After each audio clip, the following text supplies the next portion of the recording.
version of Uncle.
My name's Don. I'm one of the two guys who'll be showing you around Concorde this morning.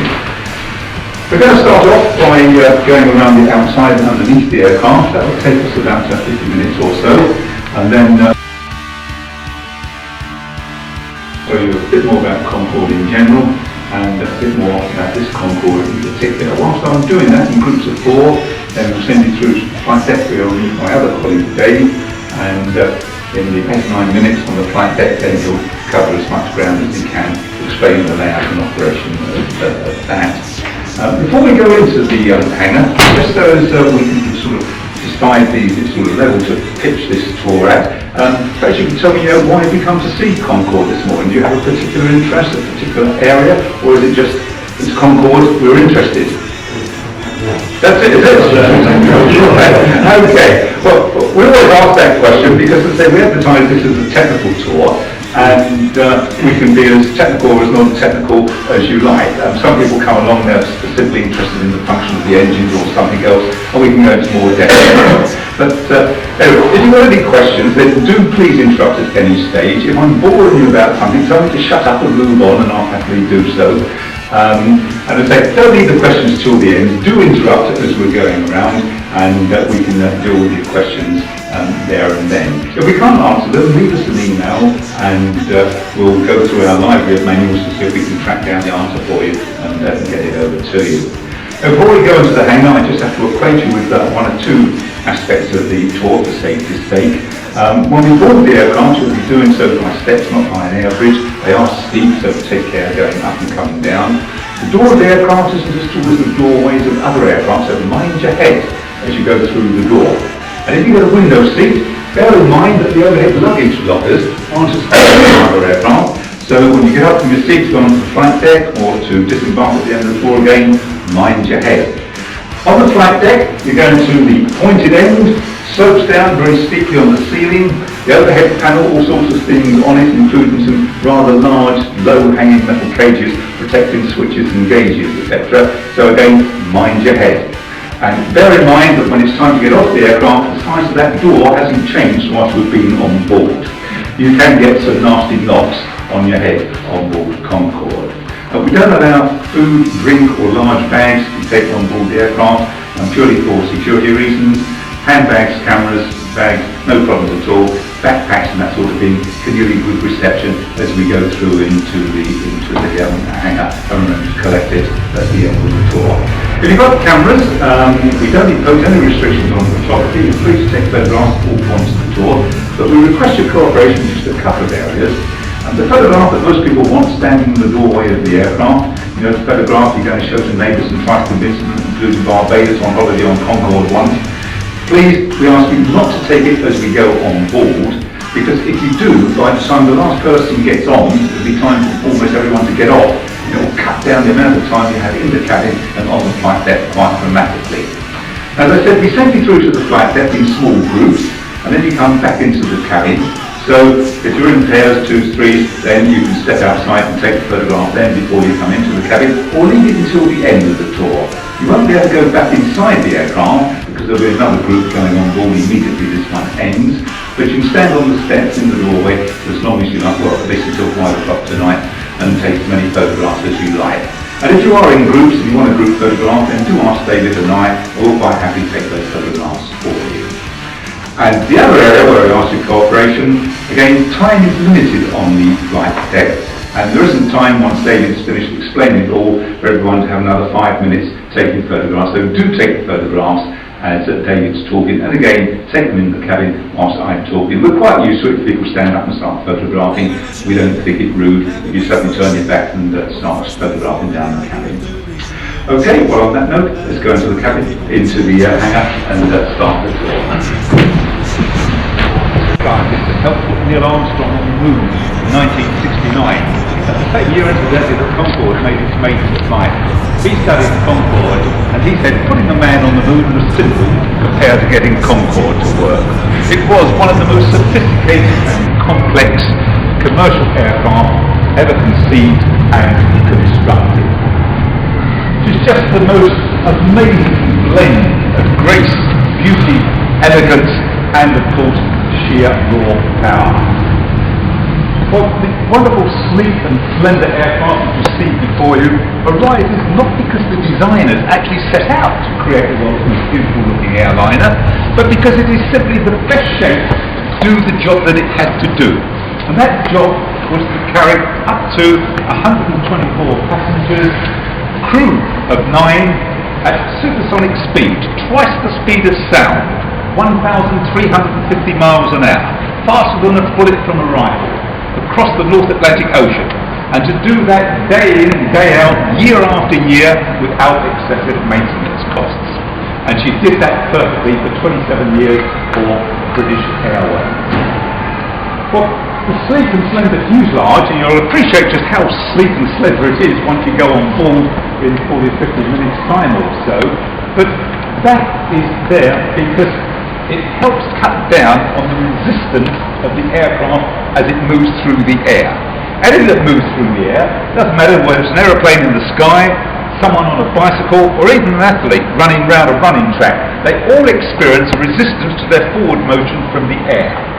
And the aerodynamics people refer to that resistance as drag.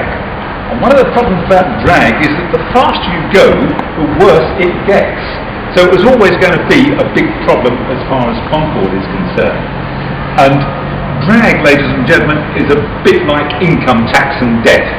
It's unavoidable. You can't escape from it. It's inevitable. It's always going to be there. But a bit like income tax, there are ways of cutting down and reducing that drag. And some of the most effective ways of reducing it on an aeroplane is to keep the aircraft slender, streamlined, and as smooth as possible. Well, as I said, we'll appreciate how slender is later on. And just looking at it, we can see that it is incredibly streamlined. This beautifully, sharply swept back wing going down the aircraft, and then the long, slender fuselage blending seamlessly into this long, pointed nose ending in the needle-like point. Almost the epitome of streamlined. But when we look at it, she falls down in many areas as far as smoothness goes. Bits and pieces sticking out all over her. They're absolutely crucial, otherwise they wouldn't be there. If we start off looking at the tail fin, just about make it out. If you look at the top of the tail fin, probably about a foot down from the top, you might see a little blade, it's a metal sticking out the side. It's one the other side, we'll get a clearer view as we go down the aircraft. But that's an aerial, it's part of the instrument landing system, and I'll explain a bit more about that in a moment. It's known as the localizer aerial. But then as we come down the tail fin, towards the bottom of the stylized Union flag on there, you can see that bulge coming out, half white, half red. That houses the hydraulic jacks for moving the lower rudder. And there's one on the other side for moving the upper rudder. And some of you will just be able to make out that sort of pencil-like bit going down the top of the fuselage towards the rear third of the aircraft. Another aerial, it's a part of the navigation system, the auto-direction finding area. And again, some of you will just be able to see over the top of the stairs, on top of the fuselage, something that looks like the tooth of a cone sticking out. Again, another aerial, it's one of the two radio UHF areas. And then as we come to the front, then it's festooned with bits and pieces. Let's move over and have a closer look at our sensors, the airspeed indicator. They pass information through to the airspeed indicators in front of the pilot. This one feeding the captain the airspeed indicator, the one on the other side feeding the first officer. And then coming down here, we've got this little blade sticking out over here. It's known as an incident blade. It's called the angle of attack. Now, as you can cast your memory back to perhaps having seen Concorde coming into land, or at least seeing it on TV, then unlike an ordinary aircraft, which comes into land pretty level, losing height like that, Concorde comes into land with its nose high in the air, so you're almost looking at the underneath of the wing. Well, the angle that that aircraft is making with the oncoming air is what that blade is measuring there. It's pretty crucial, it's an important piece of information that the pilots need during the landing. Two bits under here are temperature sensors, and even the spike on the tip of the nose is part of the instrument system. Another pitot tube feeding information through to the airspeed indicator, this time the standby airspeed indicator, and another temperature sensor. Why does Concorde have so many temperature sensors? Well, strange though it may seem, temperature was one of the main limiting factors of the aircraft's maximum speed. And that's because of the speed at which the aircraft goes, the air in front of the aircraft gets no advance warning that the aircraft is approaching. A subsonic aircraft is creating noise, and that noise spreads out from the aircraft in 3 dimensions by sound waves. Well, they're travelling much faster than the aircraft itself, so the air some distance in front of that subsonic aircraft is already disturbed before the aircraft gets to it. And so the air will pass and the aircraft goes through it without any problems at all. Concorde, travelling at twice the speed of sound, is travelling much faster than those sound waves. And so the air in front has got no advance warning. The aircraft slams into it and builds up a great pressure wave on the tip of the nose. And that wave then moves down the aircraft. Now, it's very difficult to imagine that from that sort of description. But sorry it's very small, but if you look at this photograph here, then this is taken through the design and development work of it, using the wind tunnels and water tank, and you can see that bow wave beginning to build up on the tip of the nose. If you like, it moves down the aircraft, and as it comes off the end, it carries on down to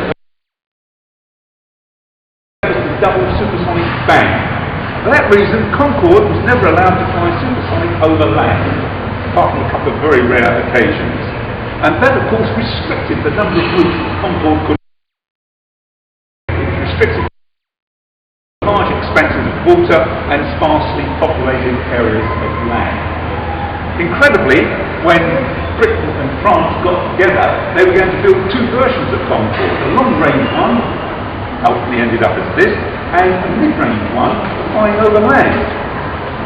Quickly though, they realised that people wouldn't tolerate that supersonic bang, and that was abolished. Well, not only does it create that pressure wave and the supersonic bang, but when you compress air, it gets very hot. Some of you might be able to remember pumping up a bike tyre with the old bike pump, the way the barrel of the pump gets very hot as you do so. Well, that air on the front gets very, very hot. So hot, in fact, the temperature on the spike of the nose there will reach 125 degrees centigrade, way over the temperature of boiling water. And of course that heat spreads to the air,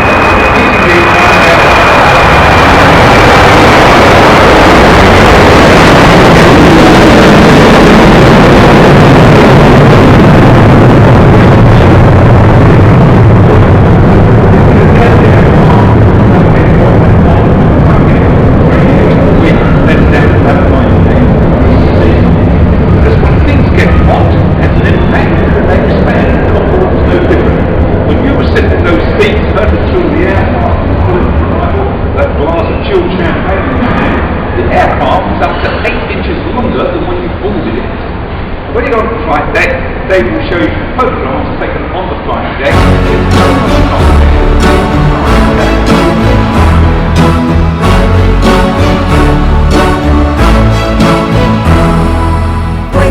Again, David will probably point it out to you. If he doesn't, you'll recognise it.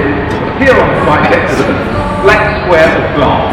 The only digital instrument on the CONCORD flight deck. It didn't go in until 1996 when the Americans insisted that aircraft in their airspace had to be fitted with that particular system.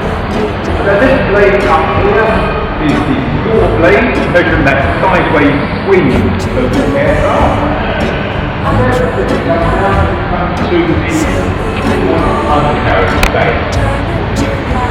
Take off the two doors up here, they will drop open, then the undercarriage will take off, swing forwards and upwards, disappear into the well, and then the doors close over, keeping the aircraft streamlined. But nothing was simple on CONCORD. In the undercarriage doors you'll see two lights, two more in the tip of the wing there. They're the landing lights. And the landing lights in an aircraft go on usually 10 minutes or so before the aircraft is due to land. And that enables air traffic control and aircraft waiting to move on the runway to be able to pick that aircraft up in the air very easily. The trouble with CONCORD, of course, is that it's not landing like that with the lights shining forward so that everyone can see them, but it's flying like that with the lights pointing up to the heavens. So they had to devise a system whereby when the lights go on, they actually swivel down and point forward even though the nose is going up. And what happens is they actually lower out of their pitch, negating out of the wingtip, and then swivel forward. But of course, with them pointing forward and the aircraft coming in to land, once it lands, then of course the lights are now pointing down on the ground, so it has to swivel back up. And that was cleverly controlled by putting into the front wheels weight sensors, which picks up the aircraft weight as soon as it touches down. In the air, there's no weight on the wheel, so they're pointing forwards. Once it's on the ground, there's weight on the wheels, so they swivel up and again point forward. So even something as simple as landing lights was much more complex on CONCORD. Little bar that you see coming across the top here is simply a water deflector for keeping as much water away from the engine during takeoff. The tyres will last for about 70 landings and then they're changed. 8 tyres on the main undercarriage, 2 here and 2 on the rear tail wheels. Each tyre costs about £2,000. So you can see that when you change the tyre from CONCORD after 70 landings, you'll end up with a bill of about £20,000. So they can expect it to go. The horizontal bar that you see coming across the top here, that has the hydraulic steering gear for steering the aircraft when it's taxiing out to the runway. And again, you'll probably have the little steering tiller on the side of the aircraft to try and take off points out to. Once it's moving down the runway at about 60 miles an hour, then they can steer it by use of the rudder. Okay, let's move further down.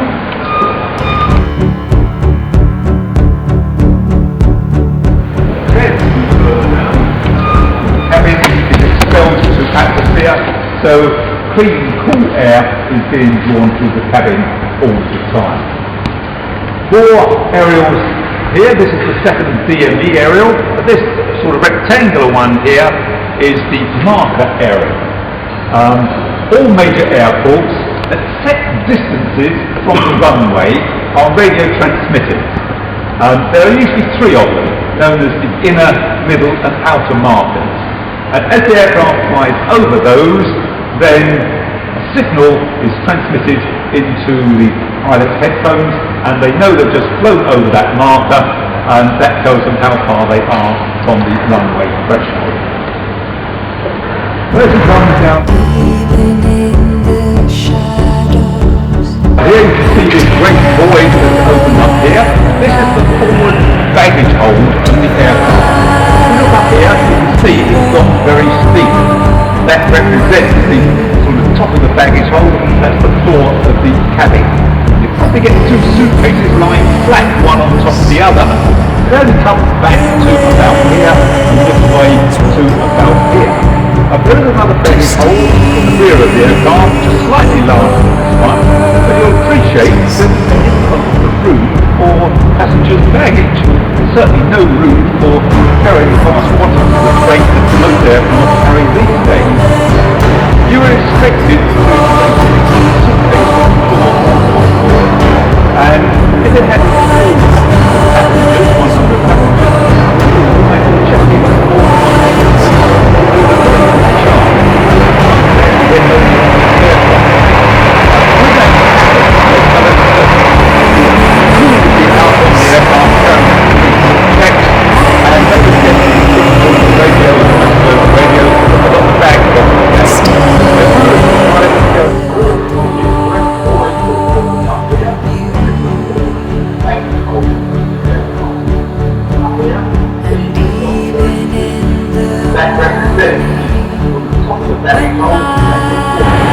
this box, a little bit underneath here, is the second part of the instrument landing system, which works in conjunction with the bit coming out of the top of the tower that I started to draw off with. It's known as the flight slope area. And all major airports these days, adjacent to the runway, they have 2 transmitters. One is transmitting out a beam which comes down at the slope of 3 degrees, terminating at the start of the runway, known as the glide slope. Another one transmits a beam the width of the runway, known as the localizer. And they are picked up, this one in glide slope, the one on the aerial is the localizer, and they are represented on the flight deck, which basically is really 2 lines like this. The vertical line moves left and right, according to whether the aircraft is lined up in the centre of the runway or is straying to the left or straying to the right. The horizontal line moves up and down according to whether the aircraft is coming down at the right angle in the possible centre, or coming down too shallow, the top is going to overshoot the runway, or coming down too steeply, it will land short of the runway. So keeping those 2 bars in the centre of the instrument means that the pilot is flying straight towards the touchdown point in line with the centre. Now, of course, in daylight today, they don't need that, but if it's low cloud, fog, mist, then it's absolutely crucial. So keeping their eye on that instrument where they can't see the runway, listening to those signals as they go over the marker, tell the pilots where it's on their aircraft correct in position for that touchdown. So,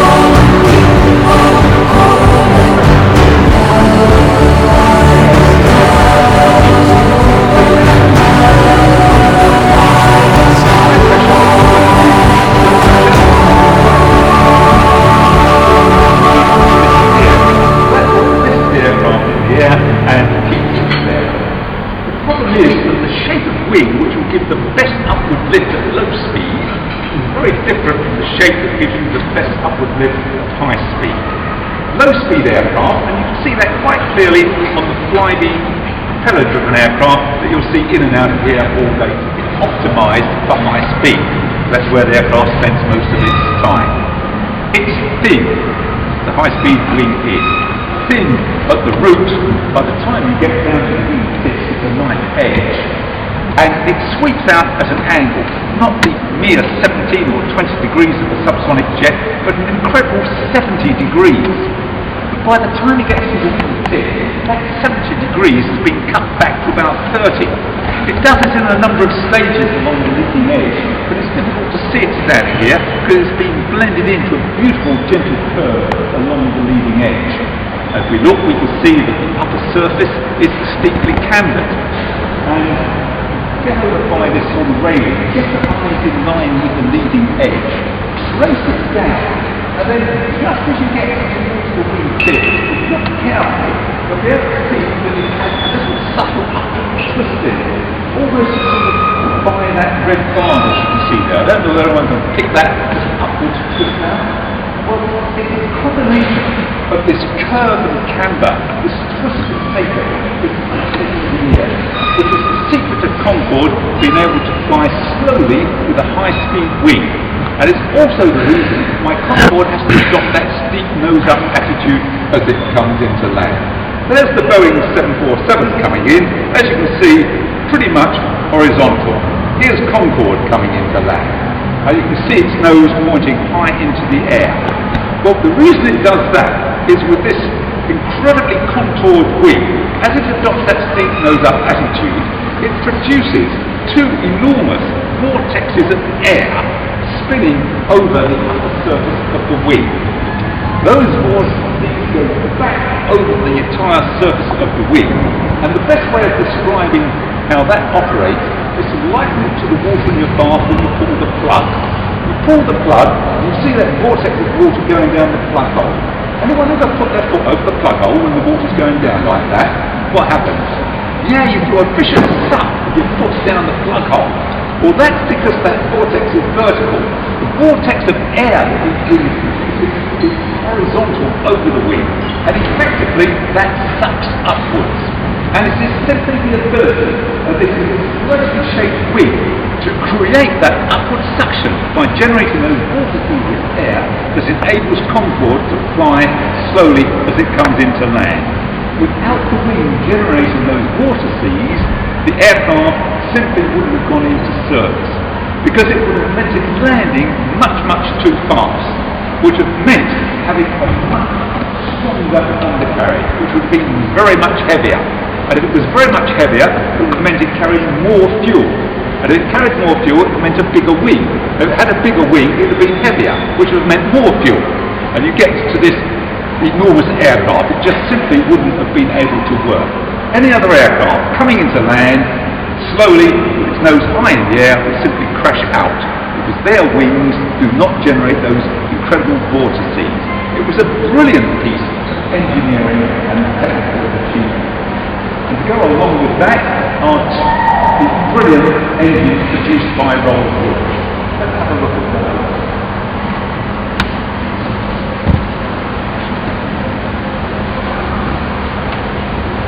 I don't know if you're aware or understand the way in which jet engines work, but it works on a very simple idea.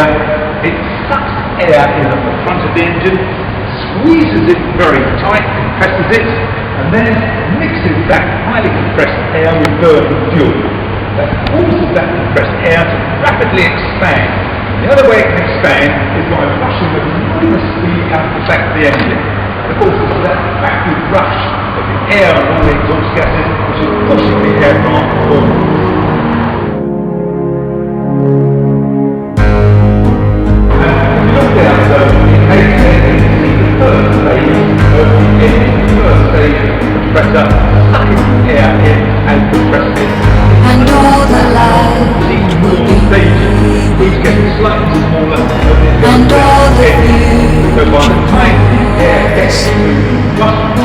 And all the waves, the sea, and on the road are you.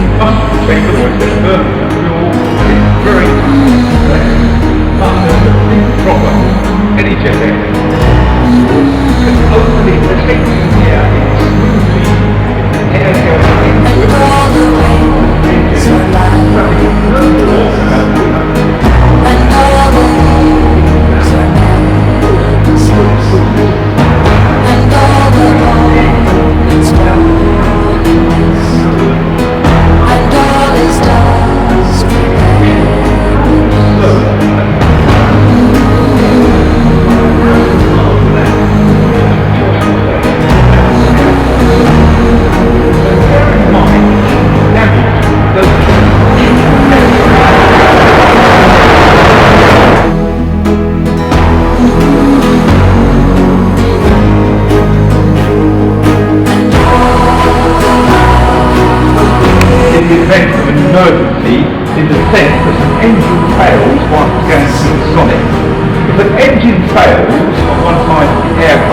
then of course it loses the thrust from that side. And what would happen if this engine failed, the aircraft going along, a sudden failure would cause the aircraft to skew that way, yaw towards that, but 1,350 miles an hour, then that sudden vicious sideways movement could smack the entire tail off the aircraft. And that's what happened with the American supersonic bomber, the Hustler. They lost several of those in the early days by an engine failing supersonic speed, and it just snapped the tail. Well, no aircraft or no commercial aircraft will ever be going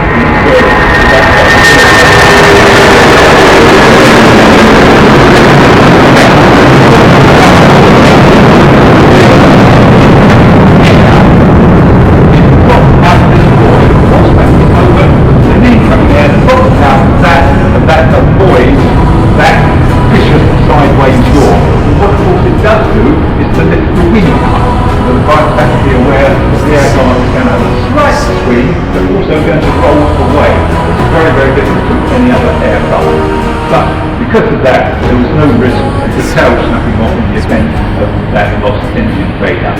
And then we get the engine in this part here, and then we come to this black charred part here. This is known as the reheat or afterburner system. And basically what happens here is that as the hot exhaust gases come from the engine into this bit, they spray more jet fuel into it.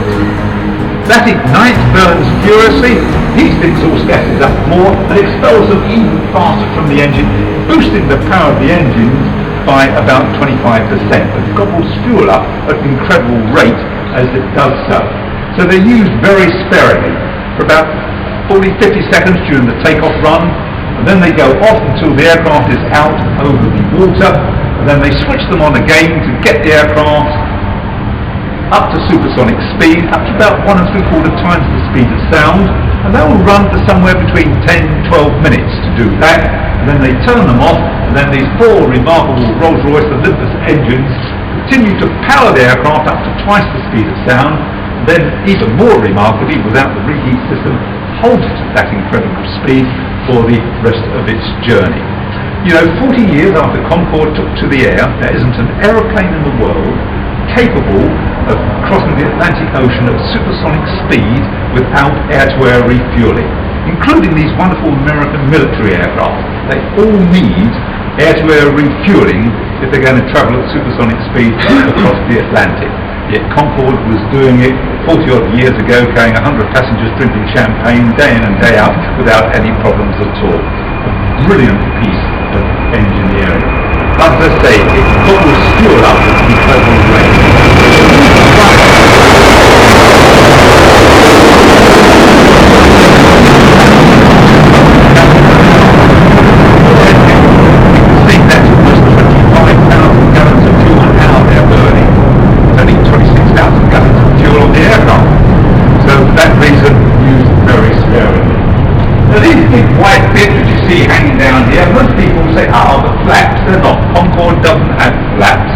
They're known as elevons, and they replace two other bits on a subsonic aircraft. On subsonic aircraft, the wing tips on the rear of them, you have bits and pieces which move up and down. On one wing they'll go up, on the other wing they go down. They're known as ailerons, and it's what causes the aircraft to turn onto its side.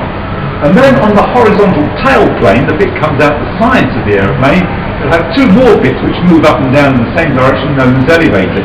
Well, if we move down here and look at Concorde, then it doesn't have that horizontal bit coming out of the tail plane, doesn't come out of the fuselage, doesn't come out on the top of the tail like some aircraft have. So these have to do the combined job of elevators on the horizontal tail plane and ailerons on the wing, hence the combined name elevons. These are connected to the control column on the flight deck, and when they move down, as they are now, if you happen to supply that push the control column forward, it would cause the aircraft to start to descend. If they fall back on the control column, they will go up above the surface of the wing, causing the aircraft to climb. As they move the control column left or right, depending on which way they move it, then on one side of the aircraft they'll go down, on the other side they'll go up. So now they're behaving as ailerons, and the aircraft will roll on its side, and you'll see that they're split into two sections, an outer section and an inboard section. They can operate separately, so the in ones can go down or up, causing the aircraft to climb at the same time. So they are operated by hydraulic jacks in these great bulges you see under here. At the rudder, you can see with this great bulge coming along here, operating the rudder via the rudder pedal. But unlike other aircraft of this era, where these would have actually been connected to the control column and the rudder pedal by cables running through the aircraft over pulleys, it was all done by electronics. When the control column is moved, simply sends an electronic signal down to these systems here, and they will operate the ailerons according to the strength of that signal and the direction of the signal. It was christened fly-by-wire technology, and CONCORD was the first airline in the world to do away with those cables and use electronics. Nowadays, all the big Boeings and Airbuses use fly-by-wire technology.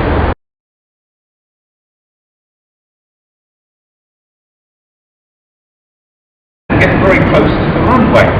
Well, a subsonic aircraft is no big problem, because the wings are quite forward, the engines come forward of the wings, so engines are lifted up clear of the runway. These being at the rear, the tail comes down, it has those small little undercarriage legs, then the engines may hit the runway. And just in case they got them up too steeply, those little wheels would touch the runway first to avoid those things scraping along the runway. Through this door here is the rear baggage hold, coming up to about this point here, and then beyond that is the 13th fuel tank. Why a fuel tank right in the tail of the aircraft? Well, as the aircraft starts to go supersonic, the lifting force from the wing doesn't stay central on the wing. It starts to edge its way down the aircraft. So it starts to lift the tail of the aircraft up, point the nose down. Well, as that happened, before it happened, the flight engineer would drop 10 tons of fuel down the aircraft from the centre of the tank into the tank at the rear. So with an extra 10 tons of weight, it levers the aircraft level. Because as it goes subsonic, the reverse happens. The lift creeps forward, lifts the nose up, so the fuel is stretched forward again.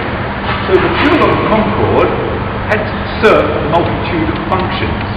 It provides the power, energy for the engines, it trims the aircraft in flight, and it also acts as a heat sink to absorb that heat I started telling you about from the aircraft, and also to help keep you cool inside.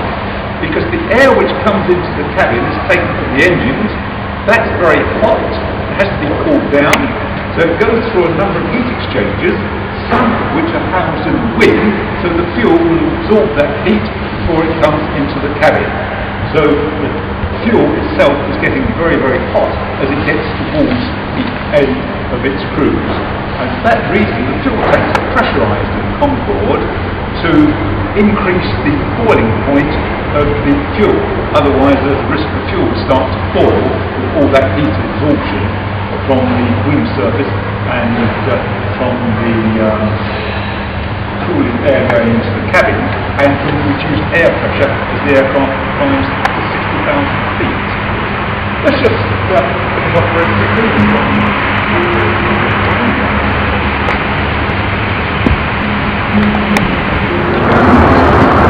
So the beginning of the end of Concorde was that disaster in Paris.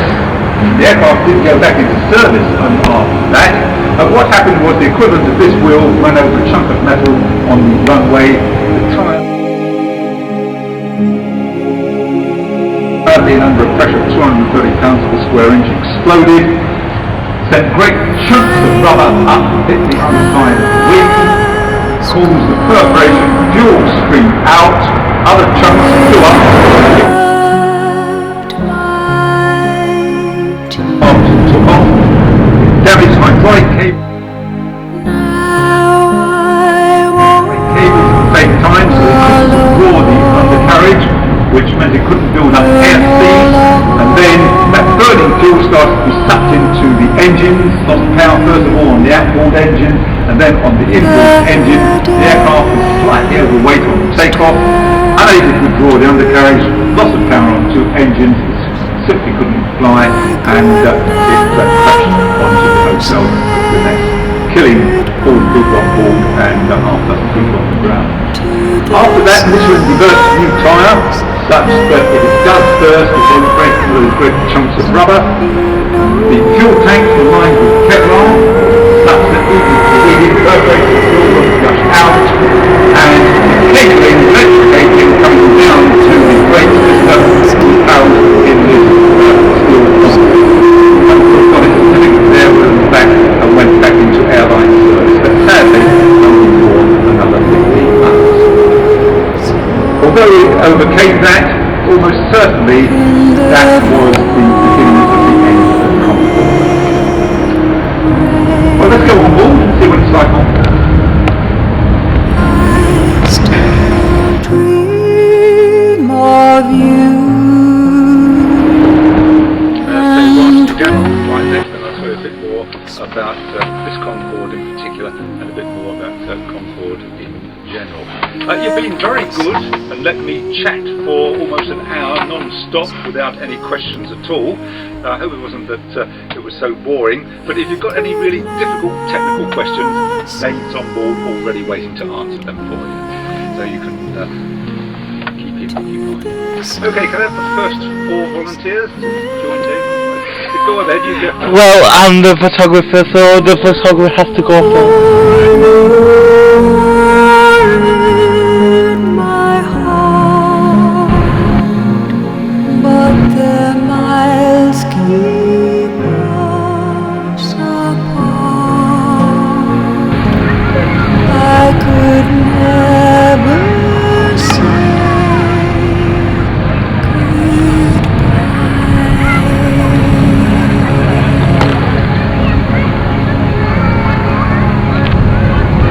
About a night.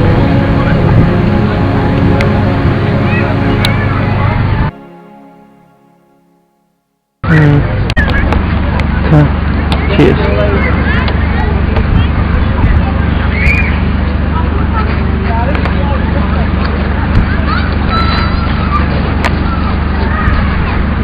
Not bad, it just waffles on, doesn't it?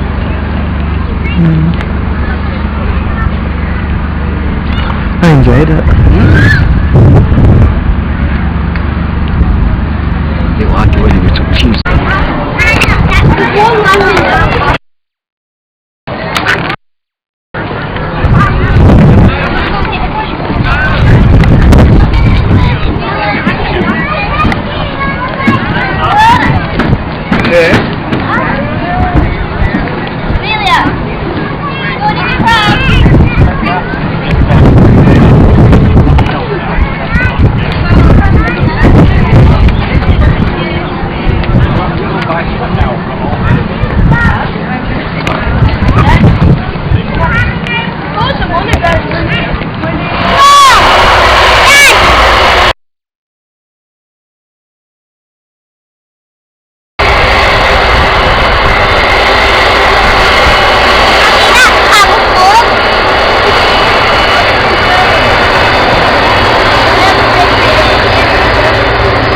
Here, Right.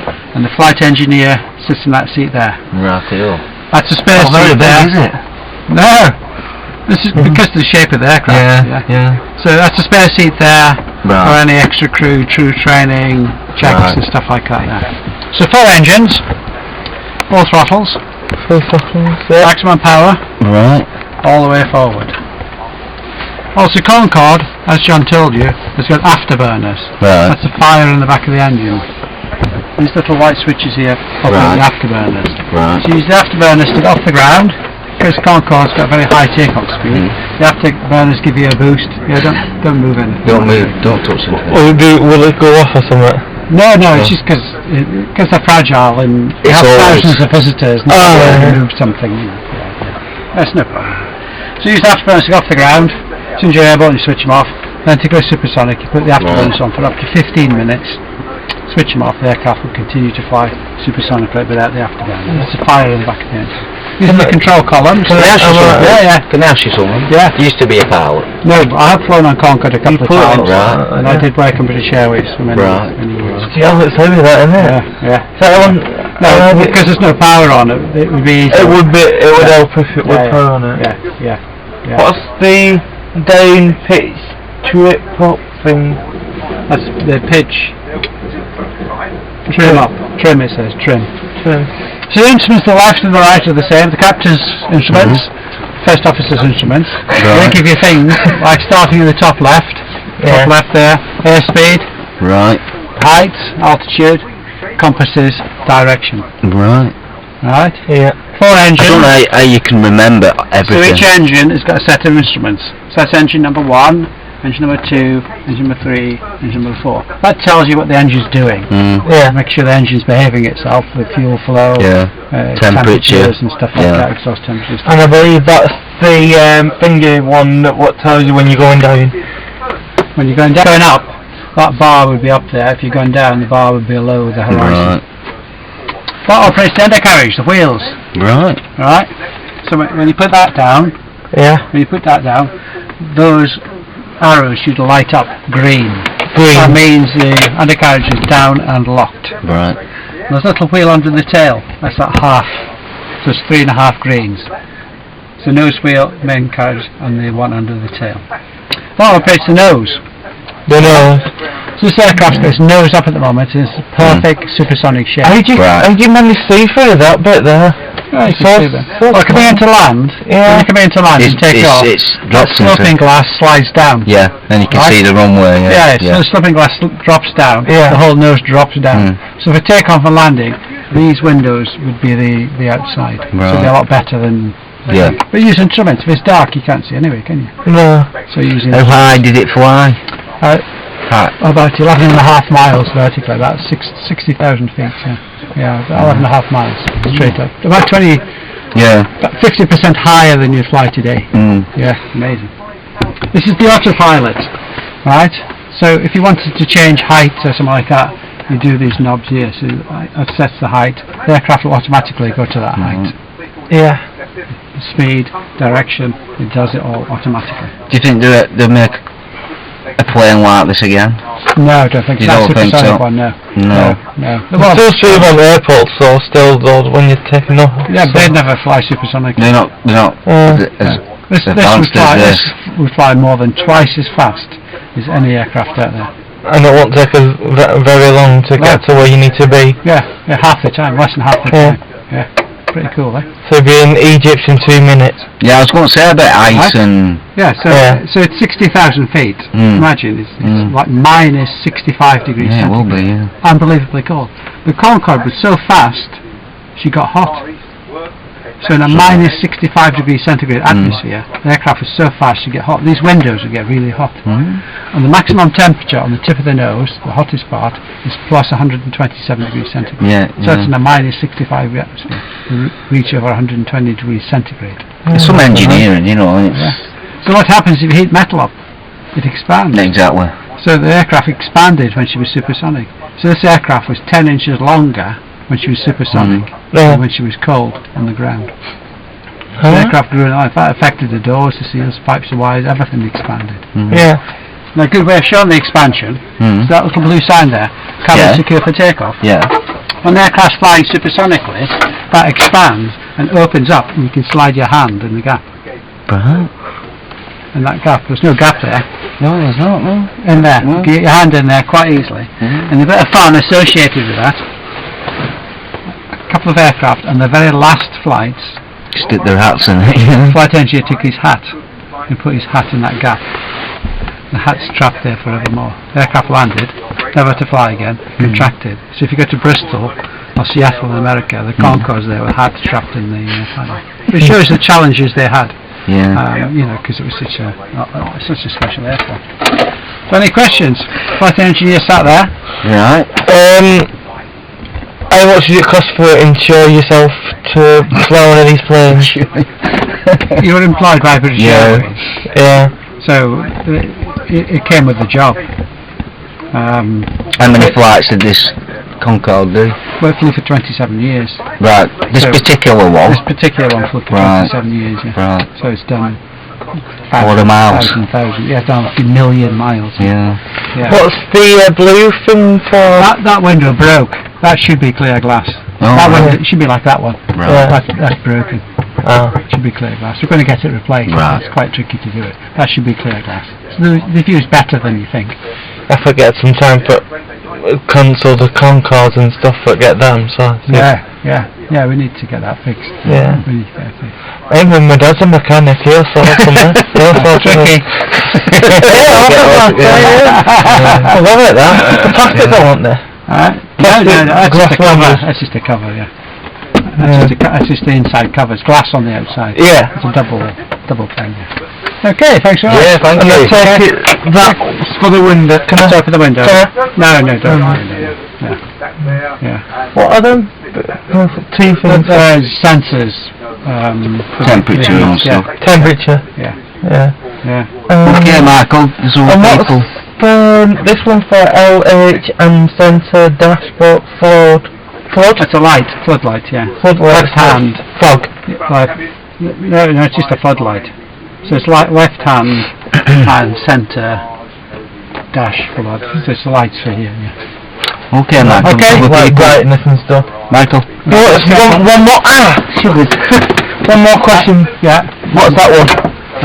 That adjusts the nose up. The nose up. Yeah. Okay. What, you don't knock your camera? Oh no! Don't worry, I'm used to this camera anyway. Okay. Thank you for your time. Okay, sir. pleasure. Nice to meet you. What's your full name? David Cresswell. David Cresswell. Yeah, that's it, yeah. Yeah. Nice to meet you. Manchester Airport Concord Tour Guide. Yeah. David Cresswell. Yeah. Okay.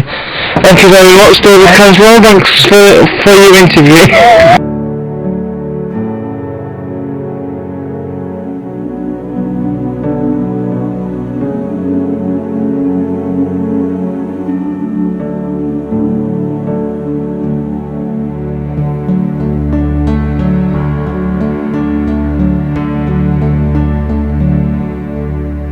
A thousand dreams you gave to me. You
fuel have we used? Flight engineer Gilles Jardinot keeps a vigilant eye on fuel consumption. We've got 800 kilos. Concorde burns through it at an astonishing rate. In the short taxi to the runway, the plane's 4 engines have already used as much fuel as the average car uses in 6 months. Booking a seat on the famed jet requires deep pockets. The return fare to New York costs more than $9,000. It was not something unaffordable for those people we had on board. Some of them, I tell you, they didn't even know how much they were paying. Air France 4590, runway 26 right, clear for takeoff. 4590, cleared for takeoff. 26 right. The tower controller today is Gilles Longelin. I was stationed in the southern control tower, which has a very good view over the 2 runways that we use.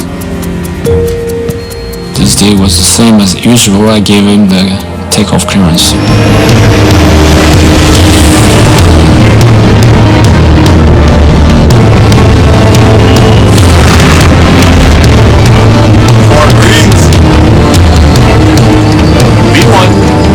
First officer tells the captain they've reached V1, or decision speed. They're now going too quickly to abort the takeoff.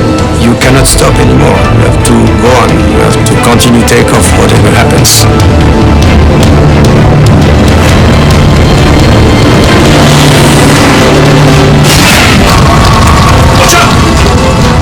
Suddenly, the plane begins veering left. The flight engineer urges the captain to abort the takeoff, but it's too late to stop. Captain Marty lifts the supersonic jet into the air. Gilles Longelin realizes he's now watching a disaster. This was a very unexpected situation to see flames on an aircraft that is departing on the runway. We don't have time to do so. Immediately I pushed the red button, which is a button for alert. 4590, you have flames behind you. Roger! The plane is engulfed in flames. Engine 2! Engine fire procedure! Captain Marty struggles for control as the engineer shuts down the burning engine and activates a fire extinguisher. The plane's airspeed is now dangerously low. Airspeed, airspeed! Something is happening. Something that is not covered by training. Something that in pilot career you don't want to face. First Officer Marceau wants to head for a nearby airport. But the crew can't outfly the fire that is rapidly consuming their plane. The supersonic marvel of modern aviation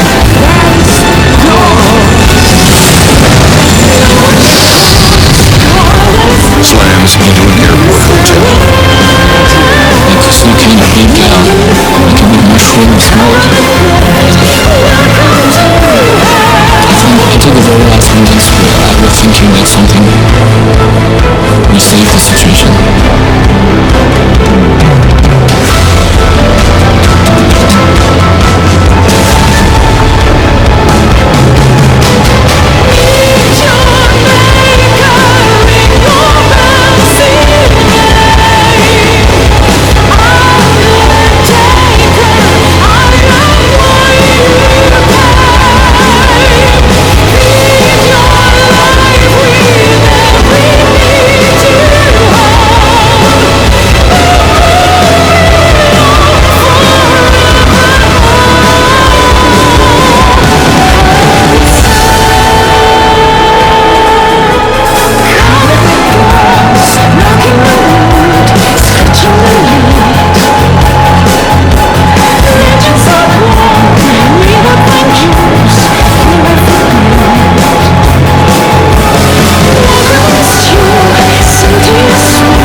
26 right, wind 090 knots.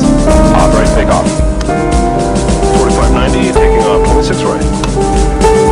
Is everybody ready? Yes. Yes. Dusted like this, and some fastened like this.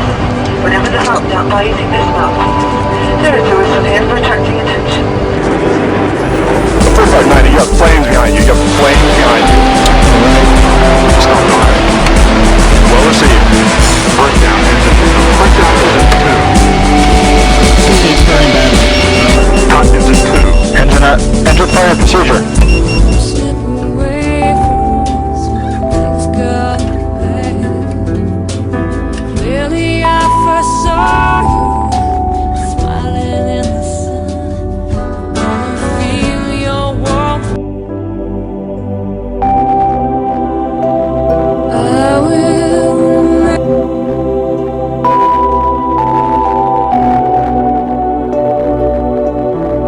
will remember you. Will you remember me? Don't let you. The end of the runway is Concord 001 and in Toulouse with join Rome and Baxter. Pass you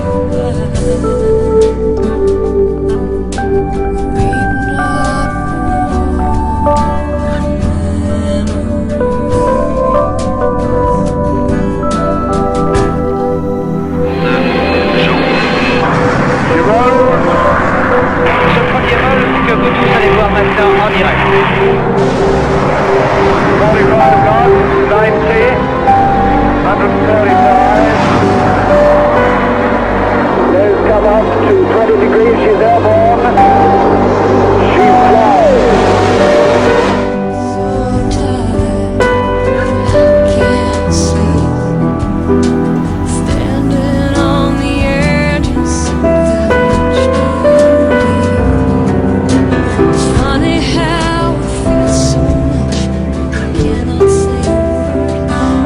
We are screaming inside. Can't breathe. I will remember you. Will you remember me?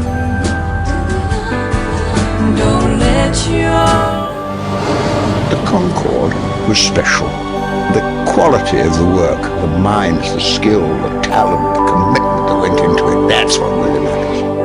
life pass you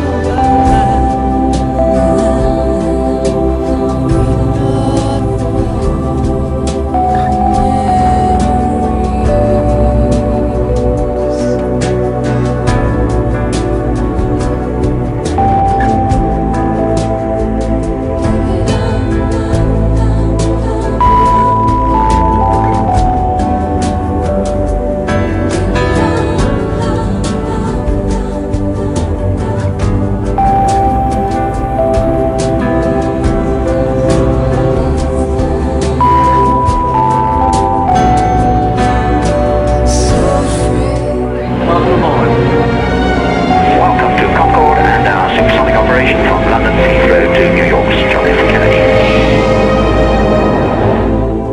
so afraid to love you, more afraid to lose. Clinging to a past that doesn't let me choose. But once there was a darkness, deep and endless night. It's the nearest thing I'll ever feel to a rocket.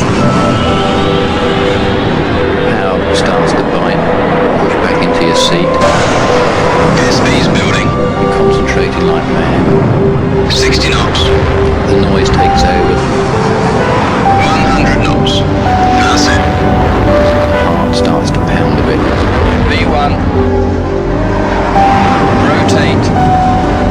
V2. Positive climb.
keeping up memories. Remember the good times that we had, them slip away from us when things got bad. Clearly I first saw you smiling in the sun. Wanna feel your warmth around me. 4590, you have strong planes behind you. Begin.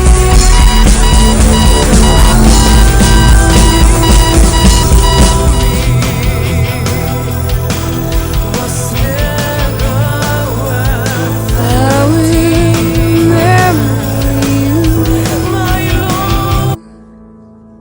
Will you remember me? Don't let your love